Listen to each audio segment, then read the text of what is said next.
बातमी यानंतर औरंगाबादमधून येतेय। ज्या महापालिकेनं झाडं जगवायची त्याच महापालिकेनं झाडांवरती आता कुऱ्हाड चालवली आहे। औरंगाबादमध्ये ही धक्कादायक घटना उघडकीस आली आहे। गेल्या 2 दिवसात महात्मा गांधी मिशन संस्थेच्या प्रियदर्शिनी उद्यानातील अनेक झाडं तोडण्यात आली आहेत। धक्कादायक बाब म्हणजे एवढ्यावरच न थांबता या ठिकाणी बुलडोझर चालवून झाडांच्या खोडांचं समूळ उच्चाटनही करण्यात आलंय। तसंच तोडलेली झाडं उद्यानातच जाळण्यात आली आहेत। साफसफाईच्या नावाखाली औरंगाबाद महापालिकेने हे प्रताप केलेत। दरम्यान महात्मा गांधी मिशनने नुकतंच हे उद्यान महापालिकेकडे सुपूर्द केलं होतं। MRTP ऍक्ट नुसार कोणतीही परवानगी घेता की ज्याचं रिझर्वेशन फक्त गार्डनसाठी आहे अशा ठिकाणी वृक्षतोड करता येत नाही।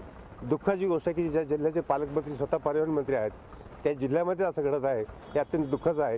ही वृक्षतोड ताबडतोब थांबवावी अशा प्रकारची सिडकोतल्या नागरिकांची मागणी आहे। कारण इथले अनेक लोक सकाळी संध्याकाळी माझ्या ओळखीचे 150 ते 200 लोक सकाळी ते फिरायला जातात आणि त्यांचं हे फिरणं आता बंद होईल किंवा वृक्षतोडीमुळे तिथली जे पर्यावरण आहे ते नष्ट होईल अशा प्रकारची दुःख आम्हाला वाटतं आणि म्हणून ही वृक्षतोड ताबडतोब बंद करावी अशी आमची विनंती आहे।